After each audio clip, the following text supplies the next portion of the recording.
it was essentially what happened in the theme market where, there's just race to the bottom, right? This episode of The Matt Report is brought to you by the team at Valet.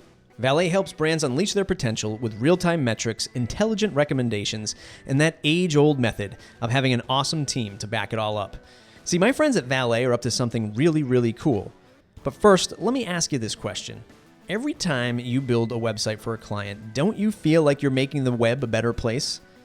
Well, here's the thing. Valet's got something in the works that will let you back that claim up. It's called Valet Metrics, and you can get your free website snapshot over at valetmetrics.com. It's an amazing tool. You get in-depth analysis of a website covering security, speed, usability, traffic, conversions, all wrapped up in this beautiful reporting dashboard that provides action, not fluff. You and Valet, making WordPress and the web a better place. Get your snapshot at valetmetrics.com.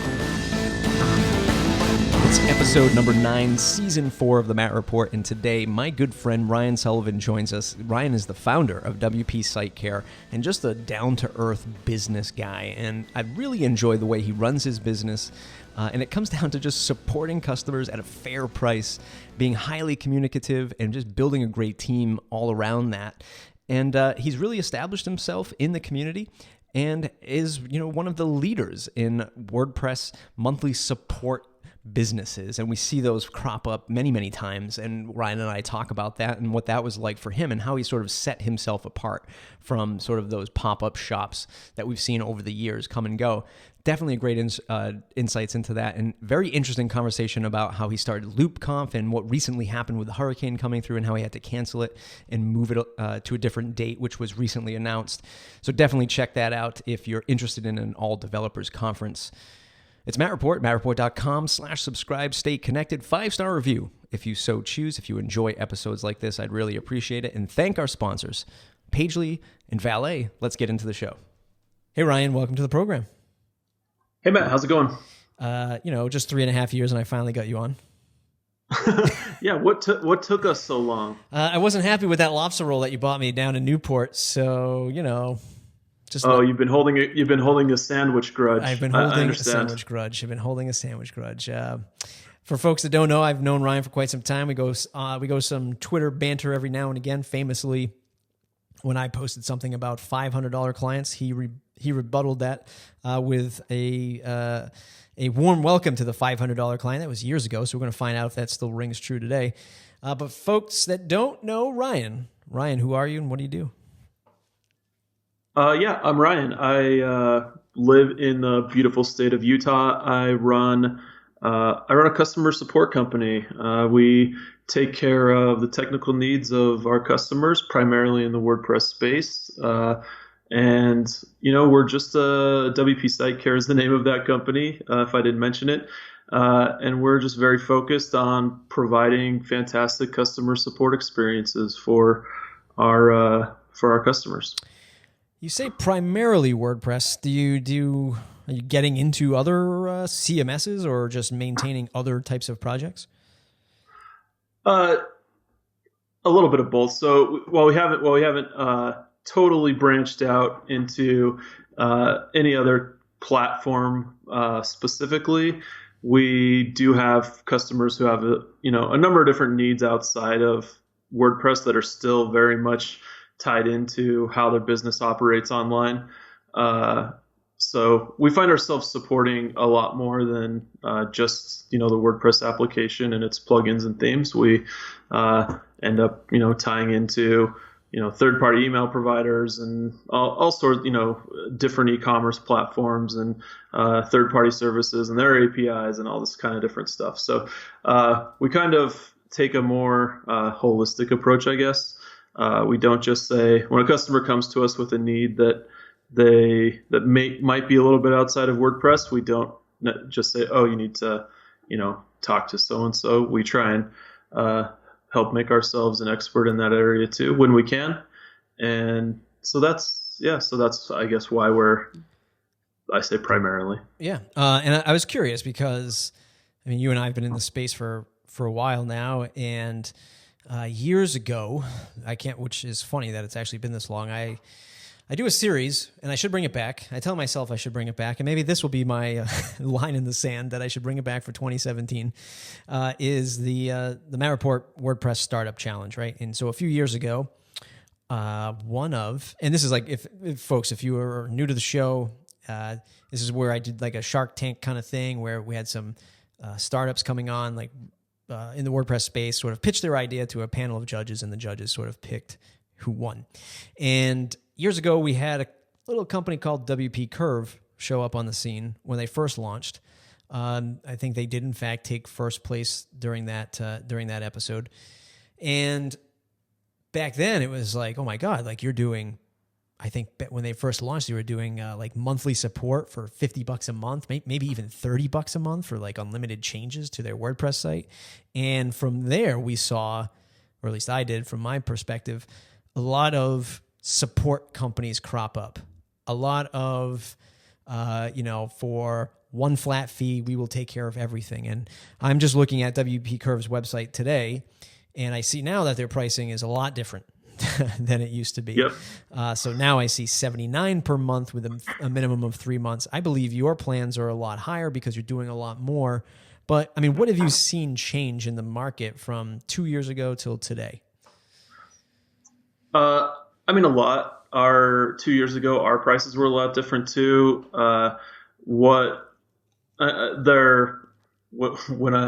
You said you have seen a lot of these companies pop up. If you have certain like Google searches set up, you can literally probably see a new one every single day that's just launching or just, and the thing that I began to see watching all these different companies crop up is very, very few. Everybody was catering to the best price and offering the most line items for that price.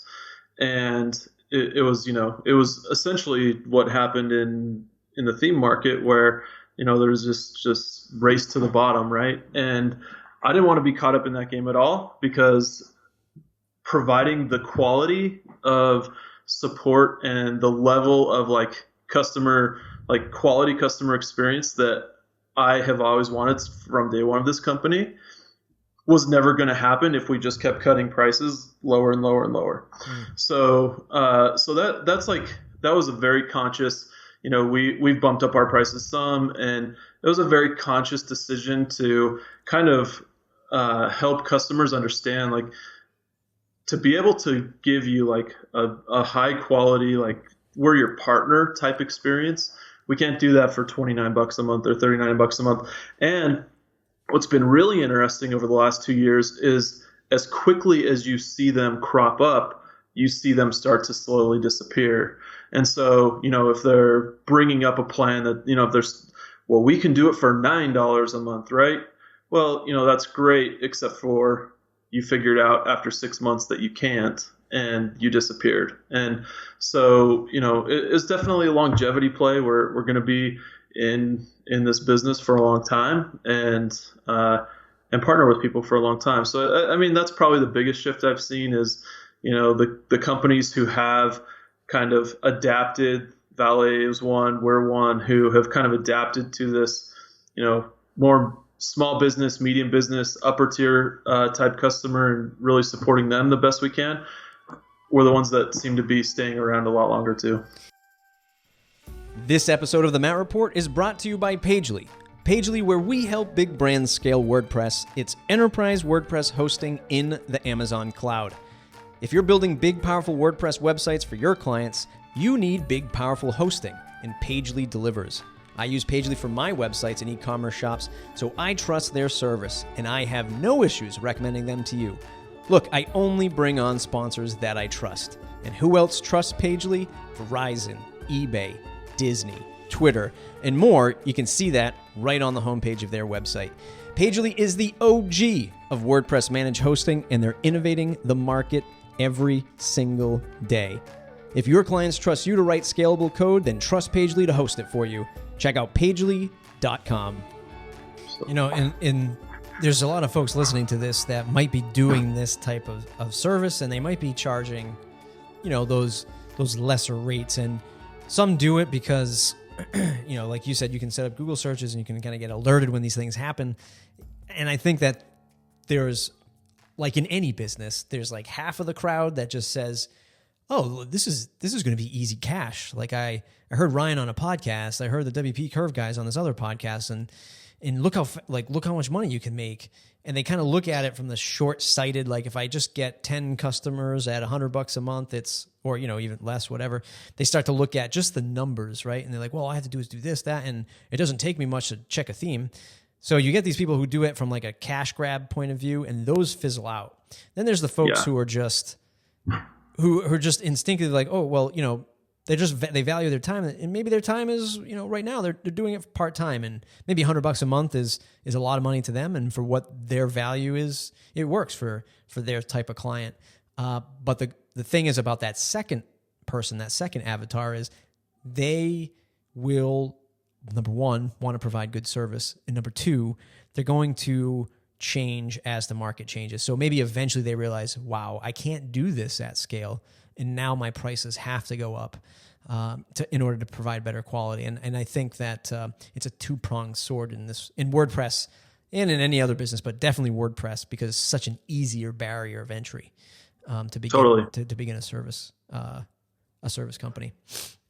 Yeah, to kind of add to that, that was one of the things that I think for a while, I don't know if they still do that, but WP Curve was publishing like revenue reports or something, and that was one of the things that actually it really bothered me. Not because great for them if they're being successful or whatever, but it kind of created this allure to this business, right? Where it was very much all I need is a managed WP account, and it's set and forget after that, and passive income for the rest of my life. And this business is very, like, anybody who's lived in it is very much not that. And I also have to add one more disclaimer. Like, we never would have been able to kind of increase our prices if we hadn't established like a really solid reputation for 2 or 3 years before that, right? So it wasn't the type of thing where so for the people who are out there just like, doing their own thing, and they, like you said, they can do it for $49 a month because that's a meaningful, amount of money for them and their family. Like, by all means, do that. Like, keep doing that, because if you get it built to a certain point, then you'll have enough people behind you saying, enough customers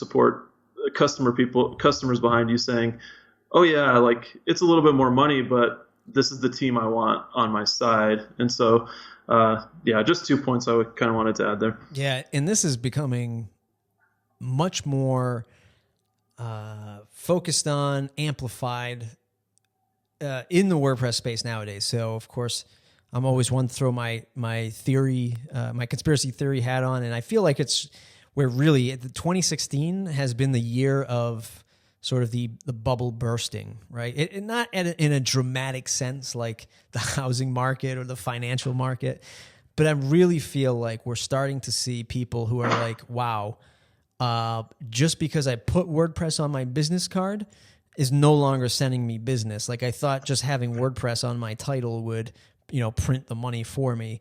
Right. I see a lot of people who now are like, wow, it's pretty hard to run a business and to grow revenue. I mean, right now there is a ridiculous amount of inventory available for top tier developers that are freelancers. And I mean, it's pretty amazing that people aren't getting scooped up left and right like we once thought maybe years ago. There's no question there. It's more of just like a statement kind of thing. But I just feel like we're in this sort of zone where the plugin, or maybe I'll call it the theme bubble, or the builder bubble, is sort of bursting, and we're about to go on another upswing, whatever that might be. I think we're just at the lower point right now. Do you feel the same sort of sense? The low point might be the wrong phrase, but I mean, I feel like we're... No, I hear what you're saying, though. So, yeah, definitely, 3-4 years ago, we were totally seeing, like, are we ever going to have workforce to meet this demand, right? Right. And everybody, like, anybody who was any good at all was turning business away. Like, it was like, well, we just cannot support this right now, and here's another person, and then you'd refer them to somebody else, and that person was booked out 6 months, and it was like that was definitely the case 3 or 4 years ago, and we've seen a shift there too, and I think part of the shift has been due to kind of this a lot of services cropping up that provide maybe a portion or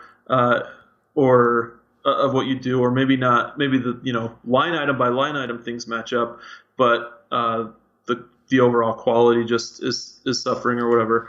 But we definitely don't have a lack of talent. That's not an issue that it seemed like we were going to have, and now we don't have it. So we've seen a similar trend, and it was kind of funny because it kind of hit right around. We saw hints of it right around the same time we changed our pricing, and so I was like, "Well, what in the world did I just do? Was this a horrible mistake?" And then after a while, after we got more messaging out and really helped people understand why we made some of the changes we did, we started having more customers come through the door and everything was fine again. But there was a period where I was like, "This is a terrible business decision." Questioning everything, and it ended up being great, and things are fine now. But I've seen that same trend you're referring to. Yeah, one of the things sort of that I've been also sort of chatting about recently, especially in this season of the Matt Report, is tools are getting better. I hate to say it. I know you have strong opinions on it. I know your team has strong opinions on it, but page builders are becoming a little bit easier to use. They're becoming slightly better.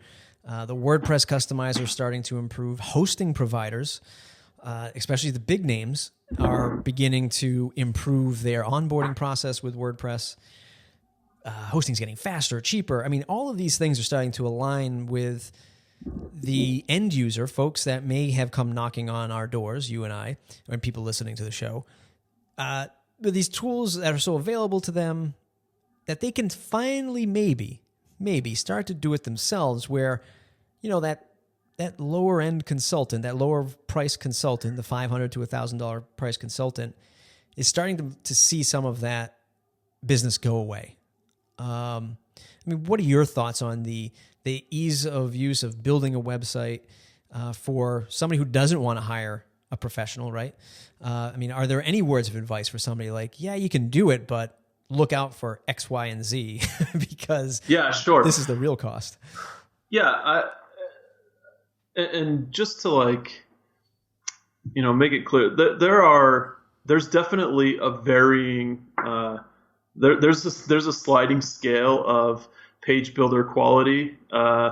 Some I will say absolutely are just absolutely terrible. But there are some companies that have done a good job at putting together solid. The main reason we ever have me personally, the main reason I ever have any anything to say about page builders at all has nothing to do with ease of use or whether or not they're good for the customer in the moment. It's a blind spot to customers about content lock-in, which basically means they can build all this, they can build all these pages with this page builder, and that's great. But as soon as they need to move away from that plugin because of something custom they want to do, or some other feature they want to add to their site that their page builder won't support, the moment they want to do that and turn this page builder off, all of their content is a garbled mess that they can't. So that's content lock-in, right? And that is like a blind spot. That's a big blind spot for people who want to build their websites. And that's the only reason I've really ever spoken out against them at all. There's lots of other technical reasons like, code quality and all that kind of stuff, which frankly is not a huge concern of mine. I'm more worried about the consumer's business and how's this going to impact them 5 years down the road, or even next year when the next cool page builder comes out and they want to use that one instead, right? So that's definitely something I would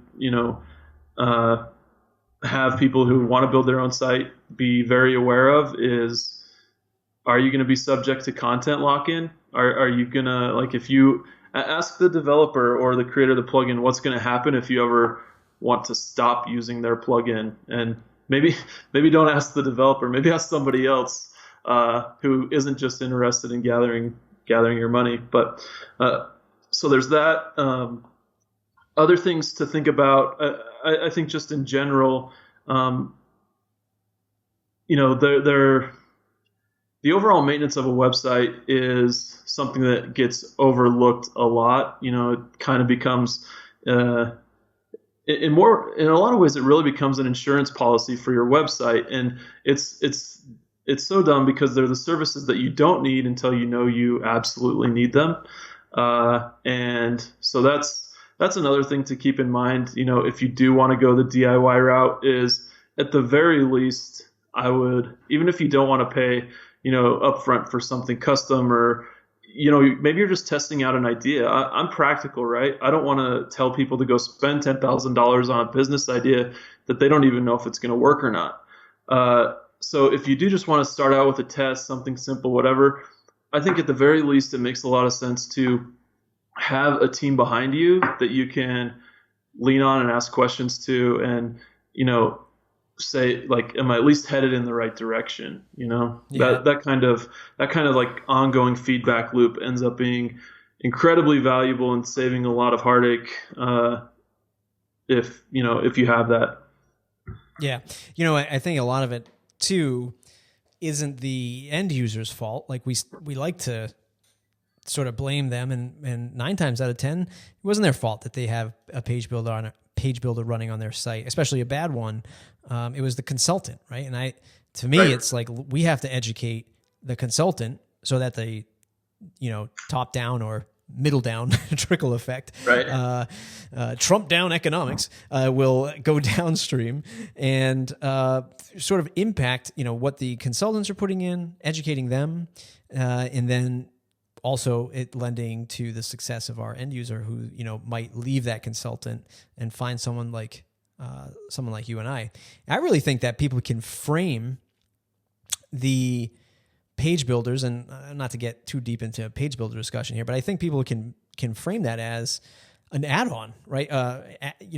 As an added service. So while it's making your job slightly easier to build layouts for pages for your customer, there's that technical overhead that you're going to have to deal with for both you and your customer. I think that some consultants could probably position saying, hey, look, we can make this a little bit easier for you to customize your site, but I'm going to charge you, a service fee of $500 Right. for me to use, say, Beaver Builder on this site. And that way I can train you how to use it. But I just want to let you know, Mr. or Mrs. Customer, that you can break your website doing this.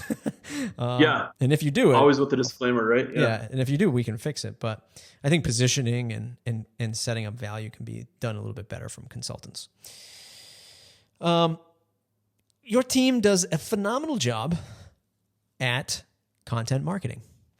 You did. And of course, I'm such a great podcast host here. I forgot to have the article up in front of me, but you did a 20 some odd hour screen recording of people using other platforms like Wix, like Squarespace.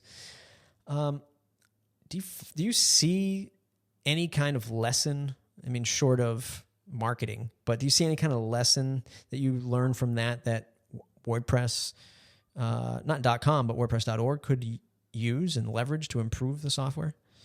Yeah, so that was such an interesting experiment actually. So what we did is we essentially had people set up a website for the very first time and go through very common tasks that anybody who is building a website would have to do. So maybe you have to add your logo to the homepage, or add a site, like add an about page that explains who you are and what you do, or add an image gallery, which for small businesses, these are all the types of actions that are just necessary regardless of the platform that you choose.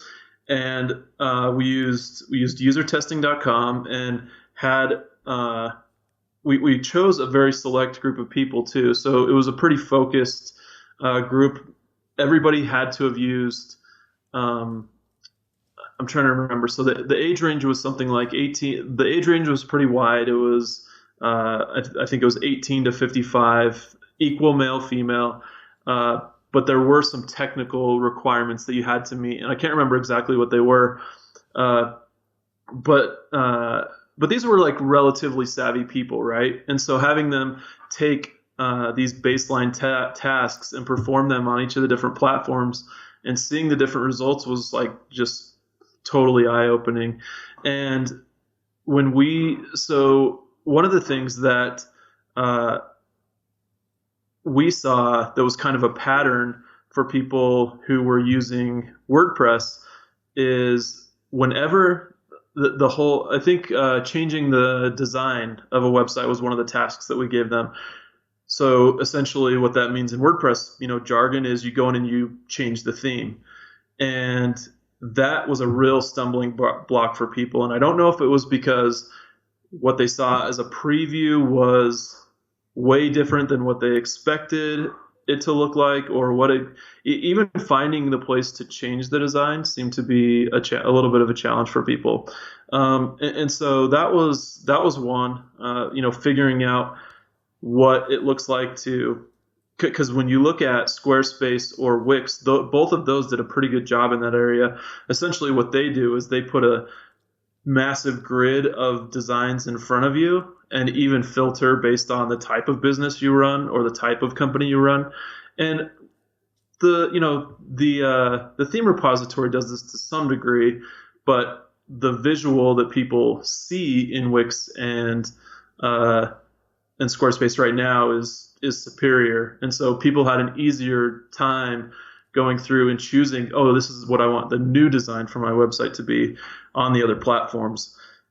From a content publishing standpoint, WordPress kind of killed the competition in every other, like it wasn't close. It would take Wix and Squarespace people forever to figure out how to add, any type of image gallery or even pages. Sometimes WordPress on the content management side was pretty dominant. So, but yeah, I think that kind of that design change piece of .org could be could be a place that could use some attention.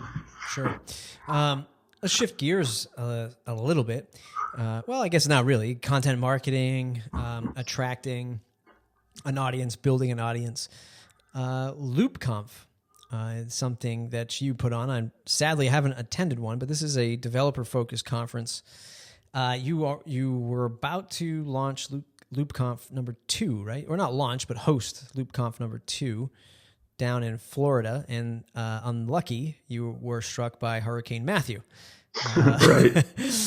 So take us down that road. I can't even imagine planning. I remember the first one in Vegas was quite the undertaking in terms of logistics and getting the speakers and getting people there. I mean, I can't even imagine what it's like to host a conference that size, but then to sort of call it all off. And I don't want to steal all the thunder here, but I'll let you take over. But give us the rundown of Hurricane Matthew and LoopConf. Yeah, so bottom line, it sucked really bad. Like that's the easiest thing to say.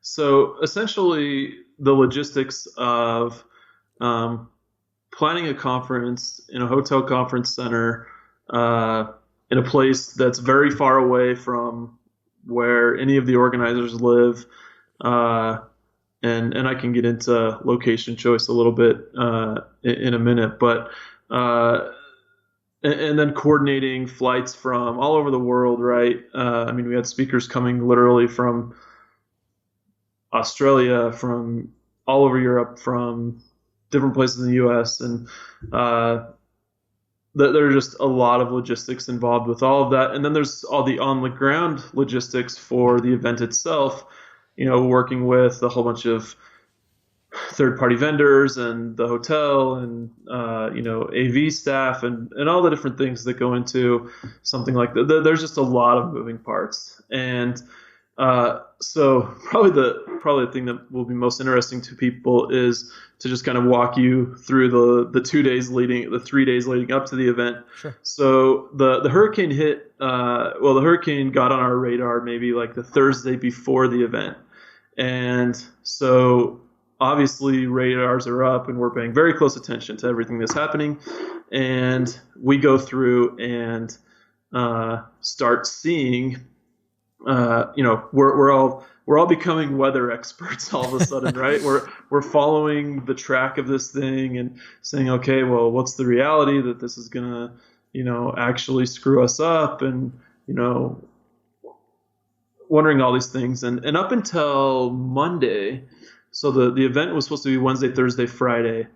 Up until Monday, all the forecasts had the hurricane staying off the coast, and the effects would be maybe some winds that are 30, 40 miles an hour, and some rain, which still wasn't ideal. I mean, we had hoped to have kind of this sunny Florida event, but it wasn't a big deal. So Monday afternoon, the storm took a pretty heavy shift, and Monday night the hurricane, whatever the hurricane gods, whoever the official hurricane people are, came out with an announcement on Monday evening that the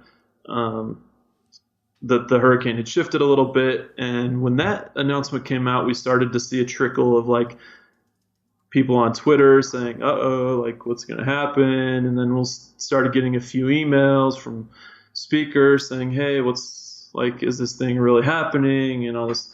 And so we start just little. It wasn't a lot initially. Most people were very much like, "Okay, yeah, we're going to be there, and everything will work out." So Monday night, I didn't really sleep at all. I was in Florida by that time. I didn't really sleep at all. I was watching every single outrageous headline that came across the news feed, and watching every storm tracker, and learning that most meteorologists just guess like everybody else. But so then Tuesday morning, Tuesday morning, we started getting some more emails from concerned people, which rightfully so. And at 11 o'clock in the morning was the next official report from the Hurricane Center, and they said that Fort Lauderdale, Florida was officially what they call a hurricane warning zone. So there's a hurricane watch zone, which is you might be impacted. When you're in a hurricane warning zone, essentially that means this thing's hitting you probably directly, and beware. And so it was saying, Thursday night to Friday morning is when the majority of the impact would happen. And sure enough, that those are the exact dates of the main part of our conference. And so we had to make some very quick decisions on Tuesday morning. We were prepared to make a plan to reschedule. We didn't want to, because it meant losing a lot of money, and but at the end of the day, we couldn't not postpone it if people were going to be in danger. That was just that would have been just totally reckless and irresponsible. And so we chose to postpone it as quickly as we could. We wanted to get the word out as fast as we could Tuesday morning, just in case, because most people were going to be flying in on Wednesday.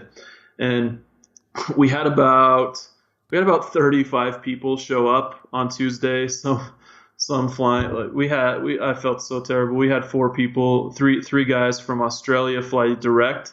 They knew nothing about any of the weather, and they landed. They came to the hotel, and the first thing they heard was that the event was being rescheduled. And the looks on they were so fantastic, the way they responded. But my heart was totally broken for them.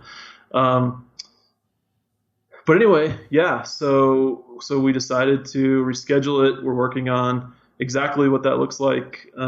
We have most of our plans pretty much set for what the next phase is, but can't really say anything until all the details are finalized, which should be today or tomorrow. So So yeah, so that's kind of where we're at now. We were able to keep like 200 and some odd people from coming in the first place, so that we considered kind of a win. And I have to say too, kind of the response from the community was really encouraging to me. We had a few people who were real bent out of shape, but I like the vast majority of everybody was just totally fantastic and totally supportive of our decision. And like I said, it was a decision that was tough to make because we were going to lose a lot of money, but it was also easy to make because we're not there's like just no scenario where we put people in danger, right? Mm. Yeah, no, I mean that's definitely the best move for mankind to not just hold on to the event and say either one, too bad, if you don't show up, it's still happening even though nobody would be there, Right. and number two, for the safety concerns, definitely. So definitely a good move on your part. And like I said, I wasn't headed down, but seeing the reaction from people on Twitter, or maybe even lack of reaction, as to say there was no outrage, was obviously a testament to your team doing a good job and the community understanding. What does that? Yeah. What does that look like from the business perspective? Maybe you can't say it yet because details are being hammered out, but is it something where when you have the new one scheduled, people have to rebuy tickets to attend, or what does that look like? No. So essentially, so essentially the way it'll work is, we, people who have bought tickets already, we're just going to operate under the assumption that they're going to attend the new one. If for some reason that changes when the new details come out, we understand there might be conflicting schedules or whatever. They'll be able to request a refund and we'll get that back to them. That's not a big deal. But right now, we're going to just operate under the assumption that everybody who was going to come to this first one, like I said, we got, over 200 people. We were able to get their flights, and we worked through flight, like total refunds with airlines for 2 straight days for a lot of the attendees. Some airlines were giving them hassle and whatever, but we were able to get pretty much, I mean, as far as I know, pretty much everybody got their money back on flights too. So we were able to mitigate a lot of the issues there. And so, yeah, so we will actually open up ticket sales again, because I can't give too many details, but I will say that the next iteration of LoopComp won't be in Florida, and so we are going to open up tickets again in case this new location works better for people, or those kind of things. Like turning around and replanning this entire thing in 3 months, you just run into so many roadblocks. We started planning the last one 15 months ahead, right? So just like even venue availability and all that kind of thing just becomes a real issue when you're trying to turn it around quick. But yeah, so that's kind of where we're at right now, is hammering out the details for the next iteration. We really hope that everybody who was planning on coming last time can still make it, and if not, then we'll handle that situation too. Sure. For anybody in the audience who maybe wants to put on a small event, something that might not be hundreds of people, but 100 and under, venue, like picking venues, inside baseball, negotiating, anything that you've learned along the way that's sort of a glaring, how-to or pro tip that you can provide from creating events? Yeah, so I've learned a lot. Not an area where I thought I would ever need to or become an expert, but I've learned a lot. So I would say, a lot of things that get overlooked frequently, and these are just kind of like things you have to do. But if you have any type of permit, if you need any type of permit, make sure you get that. Be sure to secure insurance for your event. Now, there's different levels of insurance, right? So there's like liability insurance, which covers people's safety while they're at your event. But there's also different levels of, there's different levels of insurance for actually covering situations that are kind of out of your control, like a hurricane. We have some insurance, but even another level of insurance like what we had, which is a higher level, even that doesn't account for a lot of lost things. Like a lot of things, like you have to pay, a deposit to a lot of third-party vendors, right? Well, if you're canceling in the last 24 hours, even regardless of the risk, so this is the thing I will say.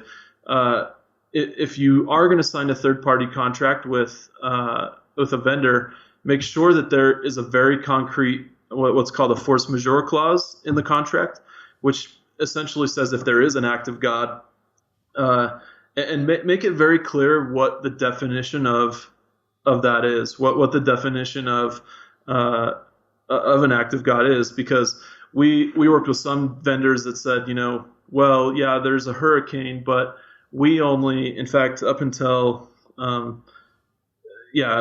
essentially said, yeah, there was a hurricane, but you still could have had the event if blah, blah, blah.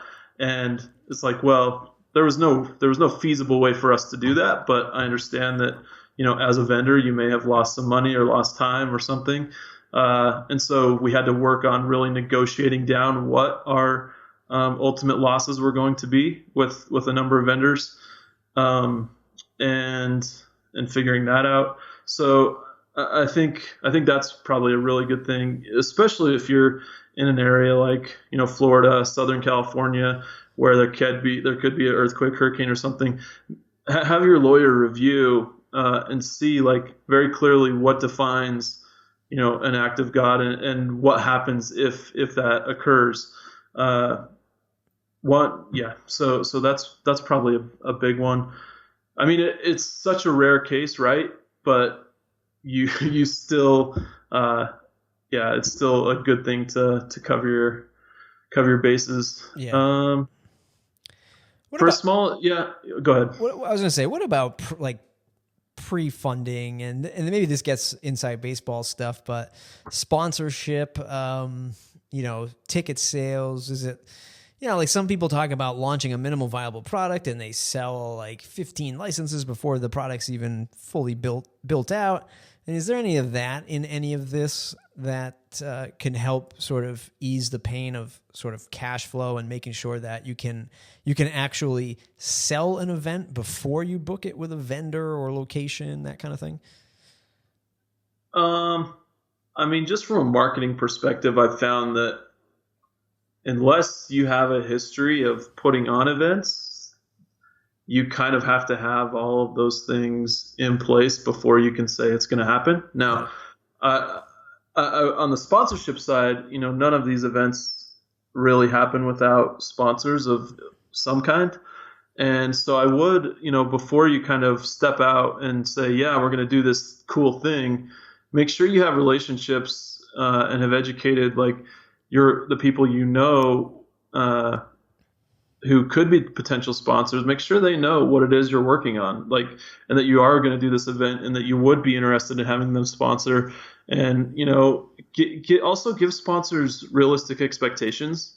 Well, you want to make sure that you're not, and I've seen this with some other events, but you don't want to tell sponsors that, we anticipate 1,000 people in this, like a niche conference inside of WordPress, and then you end up selling 60 tickets, right? It's like client work. You want to manage expectations as much as possible, and so year one, you shouldn't really be giving any type of information unless you already have 5,000 people on a waiting list to buy tickets for whatever you're selling. You shouldn't go to sponsors and say, yeah, we're gonna have 500 people there, and because I'll be selling tickets is hard, right? And so you don't promise something you can't deliver.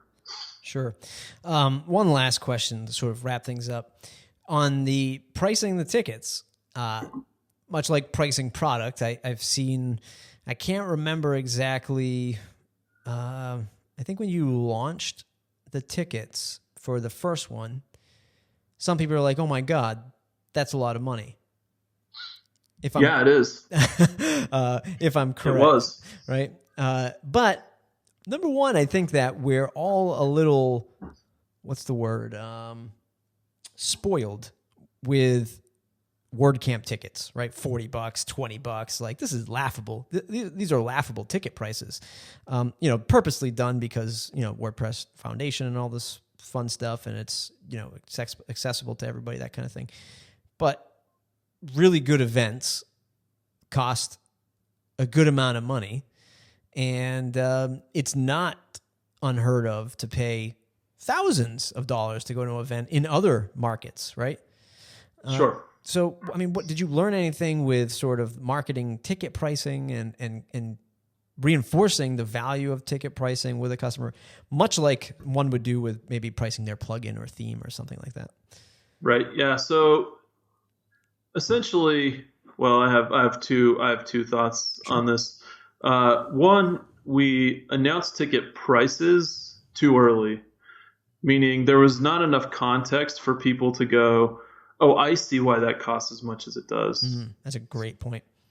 And so there was a ton of context missing, and the people who ended up coming ended up having zero problem with the feedback the overall, like, overwhelming feedback we got from the first year was there was a fantastic value, based on what people, but we kind of put the cart before the horse, and we're, kind of just like, oh, well, this is how much it costs, without explaining this is why it costs what it does. And that's like, marketing 101. That's a terrible mistake. So we blew it there. The other part is, my second thought is,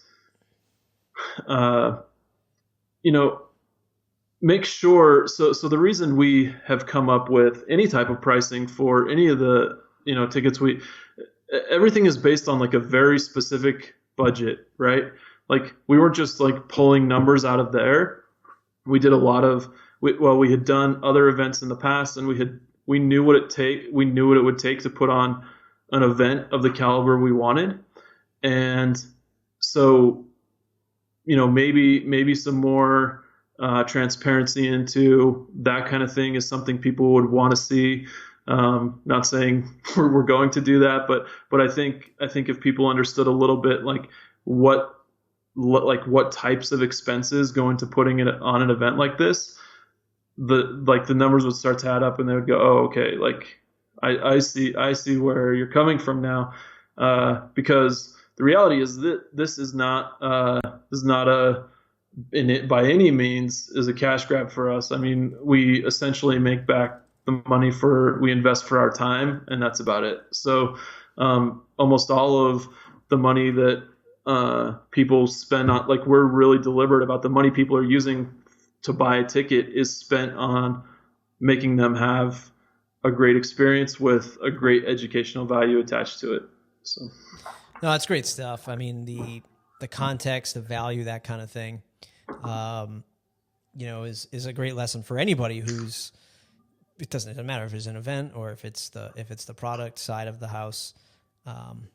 If it's one thing for the community, the WordPress product community at large, to be like, everybody should raise their rates. Freelancers, designers, product people, everybody's going to raise their rates. Well, yeah, sure. It's easy to do. It's easy to say. Probably easy to do too. You just switch a number on your website. But right. If you can't pitch the value, or you don't provide that story behind it, then yeah, people are going to, when you go to market, people are going to freak out a little bit. Yep. Any other parting words of advice to somebody who's out there right now about to start their business or launch their first product? Any sage advice from the Ryan Sullivan that you can dawn upon us? Oh man, so I would say the people that I like in terms of the WordPress space, I'm becoming one of the old people in this space. And so, for people who are just starting out, I think if I were kind of to not start over, but if there was stuff that I really wanted to learn or before I even set up a business at all, I would have found out who kind of the most helpful people in the WordPress space were first, and done research and found out who they were, and literally asked them. I would have gone through a list of 20 and asked them, like, what would you have done differently? And so that's kind of like that's a piece of advice to get more advice, but really taking your time and like understanding. My guess is that most of the entrepreneurs in this space have tried a lot of different things, and being able to kind of glean from their experience and figure out what is it that what did you screw up? Like, if you go to them with a business plan, I want to make that clear. Like, don't just go ask, what would I like, what should I do? Go say, this is what I want to do. Where does this fall short or whatever? And what are some things to look for? And I think that's probably what I would really recommend beyond anything else. I'm always open. Like, if somebody wants to ask me, specific questions about an idea or a plan they have, I'm always open to share feedback on that. And I know a lot of other people, Matt, a lot of other people are willing to do the same. So I think the main thing to remember, though, is to, like, people's time is valuable. So if you're going to approach someone with a question, make sure you've kind of done a little bit of your homework too. It's amazing advice, Ryan. Thanks for doing the show. Where can folks find you to say thanks? Twitter's usually the easiest. It's Ryan Don, D-O-N, Sullivan, at Ryan Don Sullivan on Twitter. Everybody else, it's mattreport.com/subscribe. Join the mailing list. And if you did enjoy an episode like this and you fancy getting more, keep the encouragement flowing. Leave me a 5-star review on iTunes. It's really appreciated. And we will see you in the next episode. Thanks, everybody. Hey, everyone. Did you enjoy this episode? Head on over to iTunes. Leave us a 5-star review. It really helps. I say it all the time, but it definitely does. Always reach out to our guests and say thanks. We always link them up at the end of the show to share their Twitter account or wherever they can be found online. So make sure you go ahead and do that. They spend a lot of time with us. And thank our sponsors, Pagely and Valet, for keeping the Matt Report going until the end of the year. If you're interested in sponsoring the Matt Report, you can get a hold of me. It's mattreportblog@gmail.com or just mattreport.com/contact. Reach out. We are looking for sponsorships going into 2017. Again, if you want to sponsor one of the premier WordPress podcasts out there, go ahead and reach out, mattreport.com/contact.